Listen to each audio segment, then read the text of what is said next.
Olá, caro estudante, é um prazer ter você novamente no curso de Lógica de Programação com Portugal Studio, o curso denominado Dominando a Lógica de Programação.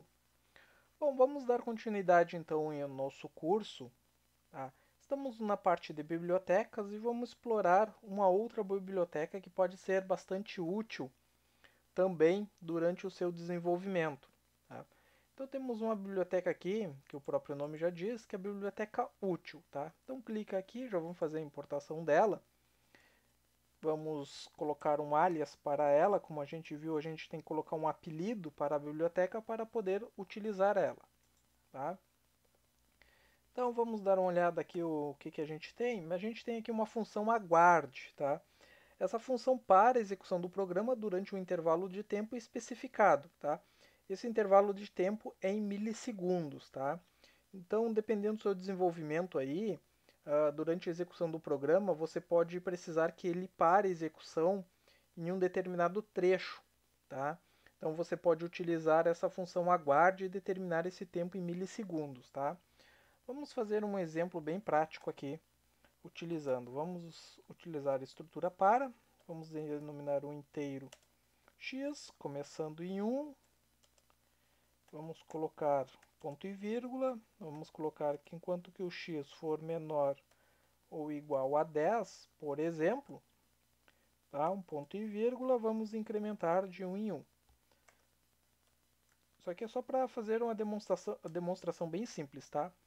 Ah, uma coisa que eu estava esquecendo, vamos aumentar um pouquinho a nossa fonte aqui. Tá? Assim eu acho que tá bom. Aqui, beleza. Aumentar a nossa fonte bem grande aqui, tá? Então vamos utilizar aqui.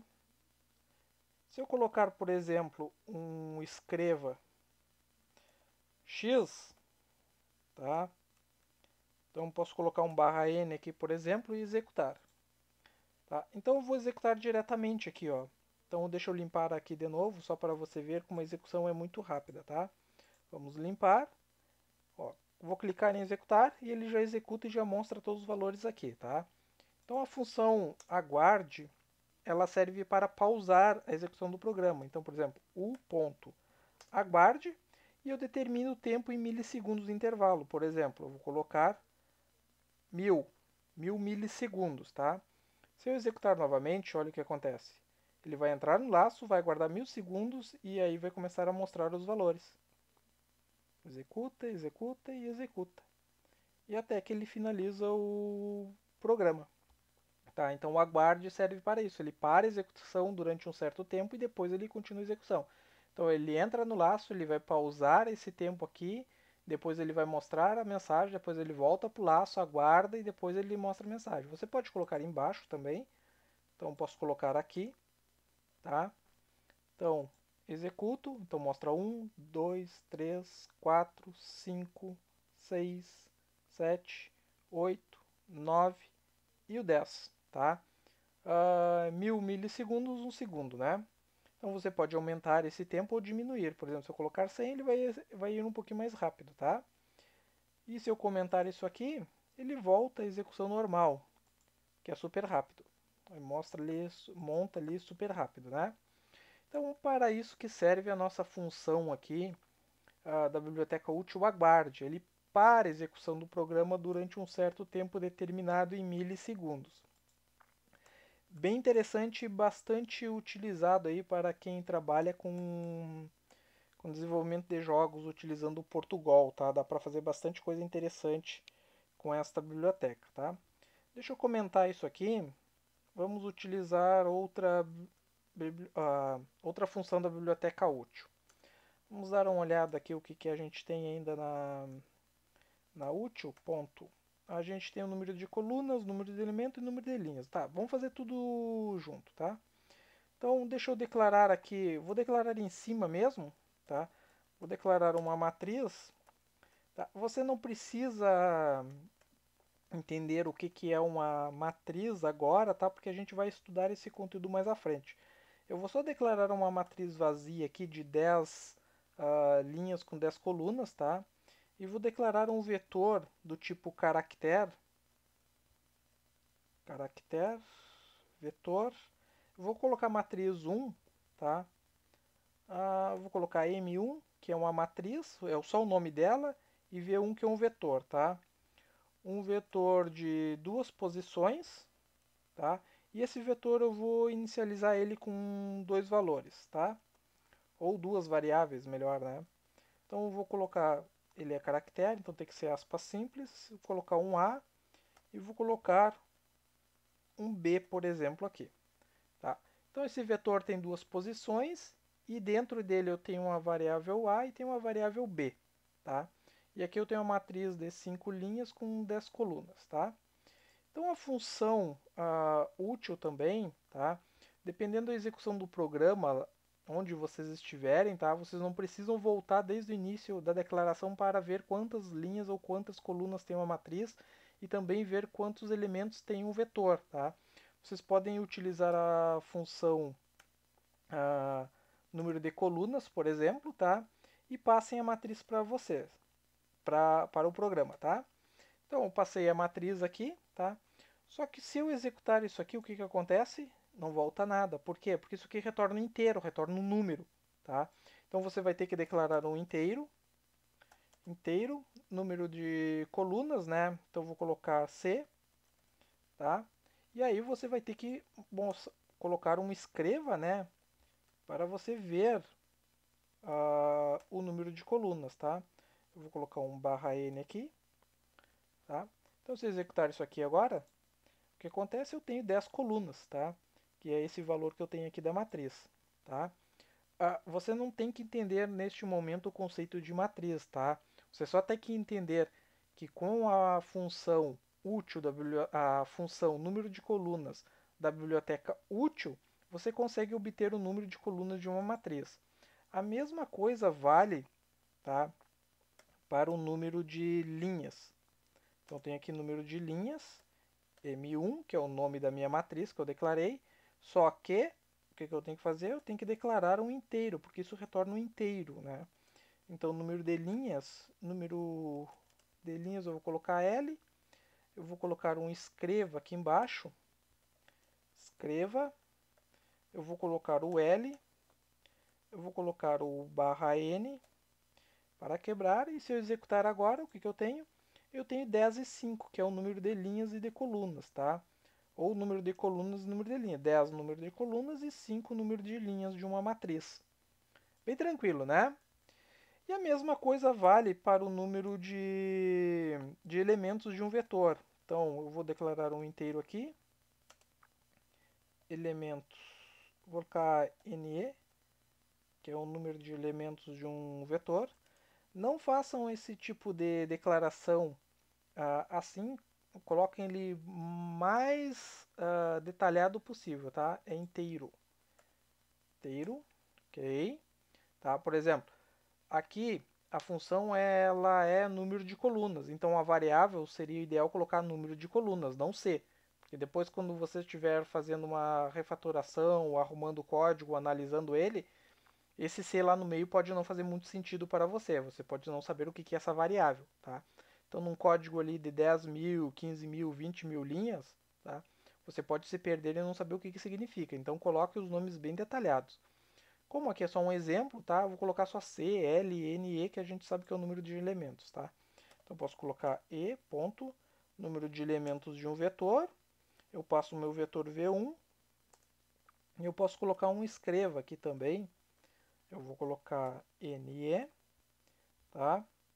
A gente viu as declarações, né? Como que a gente coloca as declarações, então coloquem nomes bem sugestivos para as variáveis, tá? E se eu executar, eu tenho 2 aqui, que é o número de elementos que tem no meu vetor. Eu tenho 2 elementos no meu vetor. O que acontece se eu declarar um vetor que não tenha aqui dentro explicitamente, né? E eu declarar dessa forma aqui, se eu executar, ele ainda retorna o valor 2 para mim, tá? Então o vetor, quando vocês já iniciam ele com alguns elementos, tá? Vocês não precisam declarar aqui no colchete um número, mas isso que a gente vai ver mais adiante, tá? Posso colocar, por exemplo, um outro valor aqui. Posso colocar um valor H, por exemplo. E se eu executar agora, eu tenho que o meu vetor tem 3 elementos. Ele retorna o número de elementos de um vetor. Tranquilo, pessoal? Bom, o que mais que a gente tem aqui? Vamos dar uma explorada mais na nossa biblioteca. A gente tem o diretório, obter o diretório do usuário. Pausa a execução do programa. Não, esse aqui é o outro, né? Vamos executar aqui. Obter diretório do usuário. Tá? Deixa eu comentar agora isso aqui. Deixa eu tirar aqui. Vou comentar até aqui. /n asterisco barra. Beleza. Se eu executar isso aqui agora, tá? Eu não retorno nada, porque eu tenho que retornar um tipo cadeia, se não me engano, né? Vamos apagar aqui de novo. Então, ponto. Aqui embaixo, obter é um tipo cadeia, né? Então vamos colocar aqui obter diretório do usuário, que é o diretório que eu estou utilizando. Eu vou declarar um tipo cadeia aqui. Cadeia igual a diretório. Vou colocar um D aqui, tá? Ok. Eu vou colocar um escreva D, por exemplo. Tá? Se eu executar isso aqui, eu tenho que o meu diretório é c.users/fermat, tá? Que é o nome do meu computador. Então é o meu diretório de usuário atual que eu estou utilizando aqui com o Portugal. Pode ser interessante também para você pesquisar alguns arquivos, tá? Por exemplo, fotos, áudios, tá? Quando você for fazer importação usando a biblioteca gráfica, tá? Para o Portugal, esses arquivos têm que estar no mesmo diretório, né? Na mesma pasta de origem onde está o Portugal, tá? Eu tenho uma playlist aqui no canal sobre biblioteca gráfica, tá? Tem alguns vídeos com alguns exercícios lá que eu explico um pouquinho. Então, quem tiver curiosidade pode dar uma olhadinha lá nessa biblioteca, tá? Neste curso nós não vamos explorar a biblioteca gráfica, tá? Porque ela é bem extensa, ela é bem grande e darei um curso somente sobre ela, tá? Quem sabe no futuro. Mas tem lá uns vídeos lá, dá para você se divertir e começar a brincar com ela. Bom, então aqui a gente obteve o diretório, né? Então vamos comentar isso aqui também. Vamos tirar daqui. Vamos colocar aqui. Beleza. Obtemos o diretório. O que mais que a gente tem? O ponto. A gente tem o sorteia. Então a gente tem o sorteio um número, né? Então essa função ela sorteia um número entre o mínimo e o máximo. Por exemplo, eu quero sortear um número entre 1 e o máximo 60. Legal, tá? Então eu posso utilizar, por exemplo, um inteiro x. Eu vou sortear o inteiro. Eu vou colocar S de sorteia, né? S sorteia, tá? Eu vou colocar um escreva S, tá? E aí eu vou sortear um número de 1 a 60, tá? Então 36, 25, 49, 21, 12, 6, 46, 52, 3, 6. Então você pode ver que os números podem se repetir, tá? Uma coisa bem interessante é a gente utilizar essa função junto com o para. Então o que eu vou fazer? Para inteiro x igual a 1. Eu vou colocar ponto e vírgula. Eu quero sortear 6 números, então o x começa em 1, então enquanto x for menor ou igual a 6, eu vou incrementar o x mais mais. E aí o que eu vou fazer? Eu vou pegar essa função, vou dar um Ctrl X nela, colocar aqui, vamos dar um tab aqui nesse escreva e vamos executar. Então eu tenho aqui os valores sorteados, tá? Só que assim está um pouquinho confuso de entender eles. Vamos colocar um /n aqui para quebrar. Tá? Então tem os valores sorteados aqui, 2, 3, 4, 5, 6 valores sorteados, tá? Você também pode colocar um /T para dar uma tabulação, né? Então os valores sorteados, 5, 54, 59, 12, 49 e 7. Uma mega sena, tá? Então com essa função aqui a gente pode sortear números entre o mínimo e o máximo. Então o ponto sorteia, tá? Então essas aqui são algumas funções que a gente tem na biblioteca útil, tá? Que pode ser, com perdão da redundância da palavra, né, bem útil para você, tá? Eu vou deixar tudo sem comentários, tá? Que daí você pode explorar um pouquinho mais, tá? Deixa eu diminuir o zoom aqui para ver se dá para pegar todo o código. Acho que dá para pegar quase todo o código, né? Então, declaração aqui de matriz, vetor, a nossa primeira utilizando aqui nosso primeiro para utilizando o aguarde, né?